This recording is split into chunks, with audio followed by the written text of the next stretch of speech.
J'ai contracté le Covid au mois de mars de l'année dernière. Dès le début de l'épidémie. Dès le début. Une forme sévère, j'ai eu une embolie pulmonaire. Je fume pas, je bois pas. J'étais un sportif de haut niveau, ça se voit plus, mais Vous faisiez quoi comme sport? Du football.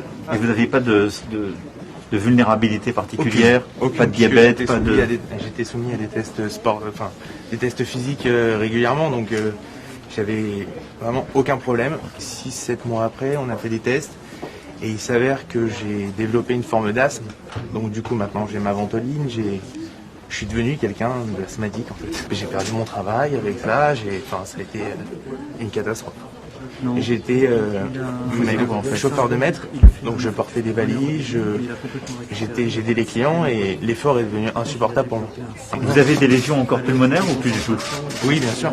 J'ai une cicatrice au niveau des poumons et je monte 2 étages, je suis essoufflé. J'ai une fatigue extrême, c'est-à-dire que je peux dormir n'importe quand, n'importe quel moment. Je peux faire des siestes de 4 heures et le soir dormir comme quelqu'un qui n'avait pas dormi de la journée.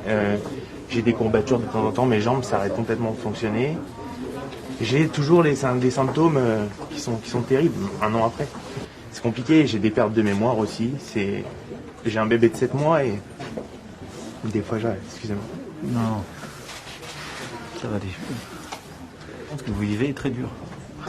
On a mis du temps à mettre des mots dessus et à le décrire, et vous faites partie en plus des premiers qui le traversent. Alors cela étant, vous écoutez tout à l'heure collectivement, on voit quand même les gens qui l'ont eu à peu près en même temps que vous, les premiers sont en train de sortir. Exactement. Ça, il y en a un sur 2 qui sort. Et on dit aux gens, le temps est votre meilleur ami, mais c'est vrai que le temps peut paraître long quand on va pas bien. Mais là, je pense que vous avez commencé un programme de rééducation un peu pour la respiration. Ça doit être prévu, j'attends mon tour. Ce qu'on est en train de construire, c'est de pouvoir reconnaître pour aussi les prises en charge et l'accompagnement. Exactement.